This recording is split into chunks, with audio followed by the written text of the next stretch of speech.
শুভ সন্ধ্যা বন্ধুরা, আশা করছি তোমরা সবাই খুব ভালো আছো আর আমিও বেশ ভালোই আছি। আগের ব্লগ যেখানে শেষ করেছি তারপর থেকেই কিন্তু এখন আবার শুরু করছি।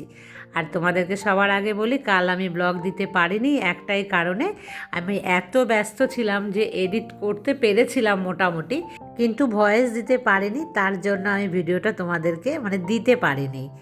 তাছাড়া আমি কিন্তু ভালো আছি, সুস্থও আছি। আর আজ সন্ধ্যে থেকে কাল সন্ধ্যে পর্যন্ত কিন্তু তোমাদের সাথে থাকবো, তাই তোমরা আমার সাথেই থাকো। আর জানো তো বন্ধুরা, যখন মেয়ে আমার হলো তার প্রায় 1 বছরের মাথায়, 1 বছর তখন হয়নি, ফার্স্ট যে মেয়ের জন্মদিন হয় সেটা রাজস্থানে গিয়েই করেছিলাম। তো মেয়ে যখন হয়ে গেল, তার আগে কিন্তু আমি রাজস্থানে ছিলাম, তোমাদেরকে বলেছি। আর হয়ে যাওয়ার ওই সময়টা যখন গেলাম আমি পরে, তখন তো কোনো কাজ আমি করতে পারতাম না। তো আগের দিন রাতেবেলা কী করতাম, সমস্ত সবজি কেটে রাখতাম, বাঁধাকপি থেকে যা যা শাক হলে তো বেছে রাখতেই হতো, এমনকি তোমার আলু অবধি আমি কেটে রাখতাম। সকালবেলা ঘুম থেকে উঠলে আর কোনো কাজই আমি করতে পারতাম না। মেয়ে ঘুমোতো না সারা রাত, তোমাদের বলেছি। তো আমাকে কিন্তু মেয়েকে নিয়েই থাকতে হতো। মেয়ে না খুব কোল না ওটা ছিল, নাবতে চাইতো না, খুব কষ্ট হতো আমার সম্পূর্ণ কাজগুলো করতে। কারণ হচ্ছে রাতেবেলা ঘুম নেই, পরের দিন সকালবেলা মেয়ে কোলে নিয়ে বসে থাকা, তার উপরে ঘরে রান্না বান্না, আর রেগুলার কিন্তু সকালে তখন জানো তো রুটি সবজি আমাকে বানাতেই হতো। কত স্বপ্ন ছিল যে হাজব্যান্ডের সাথেই না সারাটা জীবন থাকবো, কাটিয়ে দেবো সময়গুলো মেয়েকে নিয়ে। ডিফেন্স স্কুলেই মেয়ে পড়াশুনো করবে, নানা রকম কিন্তু ভেবেছিলাম। মেয়ে যখন পেটে ছিল তখন জানো তো আমরা দুজনে মিলে কত প্ল্যানিং করতাম, কিন্তু কিচ্ছু প্ল্যানিং হলো না বন্ধুরা। জীবনটা কীভাবে যেন বদলে গেল আমার। আমার হাজব্যান্ডের হঠাৎ করে চলে আসলো শ্রীলঙ্কা পোস্টিং, সেই সময় আমাকে বাড়ি ছাড়তে হলো। তারপরে আবার গেলাম, তারপরে কিন্তু তখন ওখান থেকে হলো কাশ্মীর পোস্টিং, আমাকে নিতে পারবে না। নানা রকম পরিকল্পনাতে জীবনটা কিন্তু একদমই বদলে গেল। এই যে একা থাকছি, একা থাকতে বাধ্য হচ্ছে, এই জীবনটা কিন্তু হয়তো ওপরওয়ালাই তো লিখে দিয়েছিল। তো এইভাবে আস্তে আস্তে কী হলো যে একা থাকতে শুরু করলাম। রাতের বেলা শাক গুছিয়ে রেখে দিয়ে খাওয়া দাওয়া করেছি, সেটা শেয়ার করিনি। একবার আমি চলে আসলাম একেবারে সকালবেলা। শুভ সকাল বন্ধুরা, আশা করছি তোমরা সবাই খুব ভালো আছো। কি হয়েছে দেখো, আমি ঘুম থেকে উঠে আমি এখনও উঠিনি, বিছানাতেই আছি। তো সে সমস্ত পর্দা কিন্তু খুলে দিয়েছে। কাল রাতেরবেলা একবার বলেছিলাম যে এই পর্দাগুলো কাচতে হতে পারে, বাস আমার চোখ খোলাও সারা, তার কিন্তু সমস্ত পর্দা খুলে নেওয়াও সারা। সে এখন যাচ্ছে এগুলোকে ধুতে। তো তারপর কি আমি আসছি তোমাদের সামনে যে কি করছি না করছি, একটু ফ্রেশ হলাম, তারপরে কিন্তু আসলাম। যেদিন ফাইনালি আমি একদম রাজস্থান থেকে আমার তল্পা পুরো গুটিয়ে বলে না চলে আসা, আমার হাজব্যান্ডের থেকে আমি বিচ্ছেদ হয়ে চলে আসছি, সেদিনটা কিন্তু আমার জন্য অনেক কষ্টের ছিল। খুব কম বয়স, মেয়ে মাত্র 2.5 থেকে 3.25 বয়স। তো মেয়েকে নিয়ে আমাকে আমার হাজব্যান্ড বাড়িতে ছাড়তে আসছে। বাড়িতে আসলে কত আনন্দ হয় না, কিন্তু আমার মনে একটুও আনন্দ ছিল না। কারণ আমার হাজব্যান্ড আমাকে আর মেয়েকে ছেড়ে সে কয়েকদিন ছুটি কাটিয়ে কিন্তু চলে যাবে, আমি আর তার কাছে থাকতে পারবো না। খুব কান্না করেছিলাম জড়িয়ে ধরে, খুব খুব বলার কোনো ভাষা নেই যে আমি তোমার সাথে থাকবো, আমার বিয়ে হয়েছে, আমি কেন আমার স্বামীর সাথে থাকতে পারবো না, আমার সন্তানকে নিয়ে আমি থাকবো। সে কান্না আমার চোখের জল কিছুতেই বন্ধ হয় না। তুমি যেও না, আমাকে নিয়ে চলো, আমি তোমার সাথে থাকতে চাই। আজও বললেন আমার খুব কষ্ট হয়। বয়সটা তো তখন খুব কম ছিল, ইচ্ছে খুব ছিল স্বামীর সাথে থাকবো, কিন্তু ঈশ্বর আমার জন্য সেই দিনটা তো লেখেনি। যত কান্নাকাটি আমি করি না কেন, কোনো কান্নাতে কিন্তু কাজ হয়নি। আর এই দেখো বন্ধুরা, সমস্ত কেচে ধুয়ে একদম আমার হাজব্যান্ড থাকলো একদম, তোমাদের বলেই দিয়েছি সে হলো শক্তিমান আর সুপারম্যান, দেখেছো? সমস্ত কেচে বলছে না এটাকে বেশি চিপে জল ঝরাবো না, তাহলে খারাপ হয়ে যাবে, আর হাওয়ায় হাওয়ায় শুকিয়ে যাবে। আমার এখানে তো প্রচণ্ড হাওয়া, তোমরা জানো সবাই, খোলা ছাদ, সামনে হচ্ছে ফাঁকা মাঠ, তো সেই কারণে খুব তাড়াতাড়ি শুকিয়ে যাবে। তো এক ঝলক তোমাদেরকে দেখি, আমি আবার নিচে চলে আসলাম, ব্রেকফাস্ট বানাবো। দেখেছো কুমড়োর সবজি বানানো হয়ে গেছে। আবার গ্যাস বন্ধ করে আমি নিচে যাচ্ছি একটা জিনিস নেও বলে। তো একজনে কিন্তু হাঁক দিচ্ছে বাইরে থেকে, তাই আমি ভাবলাম যে যাই গিয়ে দেখি। আমার হাজব্যান্ডকে তো মানে বলি অনেক, ও না চুনো মাছ খুব একটা বেশি পছন্দ করে না, ও কিন্তু মৌরলা মাছটাই বেশি ভালোবাসে। আর আমার কষ্ট হবে বলে আবার ও আনতেও চায় না। তো এখানে এসে দেখছি যে এটা দেখাচ্ছে যে খুব ভালো সোনা খড়কে মাছ, তো সেটাই কিন্তু একটু নিয়ে নিলাম। আজ খাবো না, কাল খাবো। তো কাল যদি না আসে বা না পাই, হাজব্যান্ডকে বলেছি কাল আর বাজারে যেতে হবে না, এই মাছটাই আমি আজকে রেখে দিচ্ছি। আর আজকে কী মাছ খাবো সেটা তো আছে আজকের জন্য, তবু আমি কালকের জন্য কালেক্ট করে রাখলাম। তো তারপরে আবার এসে আমি গ্যাস জ্বালিয়ে রুটি বানিয়ে নিচ্ছি। রুটির সাথে এই মিষ্টি কুমড়োর সবজিটা কিন্তু আমার দারুণ লাগে খেতে। আমার হাজব্যান্ডও, দেখেছো কেমন ধোয়া উঠছে, বেশি করে মটরশুঁটি দিয়েছি। আর আজকে না আমি রুটি খাচ্ছি, দেখো আমার খুব লোভ লাগছিল এই কুমড়োর সবজিটা দেখে। আমার তো খাওয়া বারণ রুটি, তাও কিন্তু আজকে আমি খেয়ে নিচ্ছি। মানে আমি আর লোভ সামলাতে পারিনি আজকে, এত ভালো হয়েছে না কুমড়োটার সবজিটা। আর এই কুমড়োটা হলো কি চীনা কুমড়ো বলে, এই কুমড়োগুলো কিন্তু ভীষণ মিষ্টি হয় খেতে। তাই যাই হোক খেয়ে নিলাম আজকে। আর এই দেখো মাছটা আমি ধুয়ে নিয়ে এসেছি, তো রান্না করছি বন্ধুরা দুপুরের।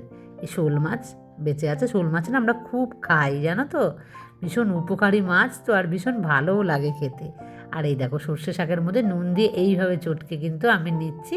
দেখো কতখানি দেখাচ্ছে না, এগুলো কিন্তু একদম মানে চটকে নিলে খুব কম হয়ে যাবে, আর জল কিন্তু এর মধ্যে থেকে খুব ভালোভাবে বেরিয়ে আসবে। এই দেখো এইভাবে নিলে অনেকটা কমে যায়। এটা অবশ্য তিথি আমাকে বলেছিল, তারপর থেকে কিন্তু আমি করছি।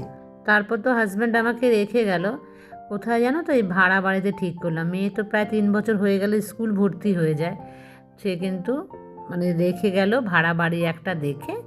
তো সেখানে আমি থাকা শুরু করলাম। তো একজনের আন্ডার আন্ডার বলতে বাড়িওয়ালা দেখে রাখতো। আর হচ্ছে ওই বাড়িতে তো ভাড়াটে ছিল, আরও অন্যান্য ভাড়াটেরা, তাদের সাথেই থাকতাম। কিন্তু ফোন করলে জানো তো আমার হাজব্যান্ড, আমি খুব কান্না করতাম, আমার ভালো লাগতো না, খুব মন চাইতো যে আমি চলে যাই। আর দেখবে একটা অন্য পরিবেশে তো ছিলাম অনেকগুলো বছর, ওখানে থাকতে থাকতে না অভ্যাস হয়ে গেছিলো। ওখানে তো একটা সিকিউরিটির ভেতরে আমরা থাকতাম, কোনো ভয় নেই রাত দিন। মানে কোথাও কোনো কিছু হলে বা হসপিটাল কোনো প্রয়োজন হলে সাথে সাথে তো আমরা গাড়ি পেয়ে যেতাম, আমাদের যে ডিফেন্সের কিছু হলে ডক্টর অবধি চলে আসতো। তো সেই জায়গা থেকে একদম সিভিলে চলে এসেছি, এখানে যা কিছু করতে হবে তোমাকে নিজেকেই করতে হবে, নিজেকে যেতে হবে, দোকান বাজার থেকে মুদিখানা সমস্ত কিছু। কিচ্ছু পারতাম না বন্ধুরা তখন জানো তো। আমি সব সময় না ওই বাড়িওয়ালা যে দাদা ছিল তার উপরে খুব নির্ভর হতাম, বা কিছু হলে তাকে জিজ্ঞাসা করতাম। এই সমস্ত মানে অনেক রকম সমস্যা হয়েছিল। তারপর আমার এক বান্ধবী ছিল, ওদের ওপরে খুব নির্ভরশীল হয়ে পড়েছিলাম। এই দেখো শোল মাছ করে নিয়েছি আলু ফুলকপি দিয়ে, ফুলকপি না মানে ব্রোকলি। আর এই আগের দিনের যে মাছের মাথা দিয়ে ডাল করেছিলাম না শিম বীজ, আর দেখো পালং শাকের চচ্চড়ি বেঁচে আছে। আর ওখানে আছে হচ্ছে সর্ষে শাক। আবার সর্ষে শাক বলতে গিয়ে কিন্তু আমি থেমে গেছি, আবার মূলো শাক মনে চলে আসছিলো জানো তো, খুব গুলিয়ে ফেলি এই দুটো নামের মধ্যে আমি। তো যাই হোক বন্ধুরা, তো সিভিলে আসার পর খুব কষ্ট হওয়া শুরু হয়ে গেল। মানে ছোটো ছোটো বিষয় না আমি অন্যের ওপরে নির্ভরশীল হতে মানে আমি শুরু করে দিলাম, যে আমাকে করে দে। ওই বান্ধবীকে বলতাম, ওর হাজব্যান্ডকে বলতাম, কিছু লাগলেই তাদেরকে বলতাম। তো একটা সময়ের পর আমি বুঝতে পারলাম যে এই নির্ভরশীলতাটা মনে হয় ঠিক নয়। কারণ একটা দুটো দিন হলে ঠিক আছে, বছরের পর বছর তো হতে পারে না।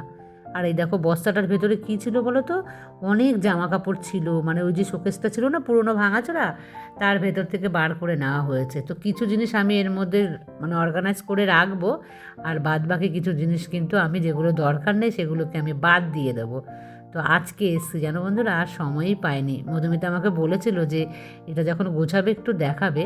তো ফাইনাল গোছানো নয় এটা, এখন আমি কোনো রকমে গোছাচ্ছি। আর এই পোর্শনটা দেখতে পাচ্ছ আমার মায়ের শাড়ি টাড়ি, মা যখন আসলে পরে টরে না, সেগুলোকে একটু আমি এখানটাতে রাখছি। এগুলো হচ্ছে সায়া।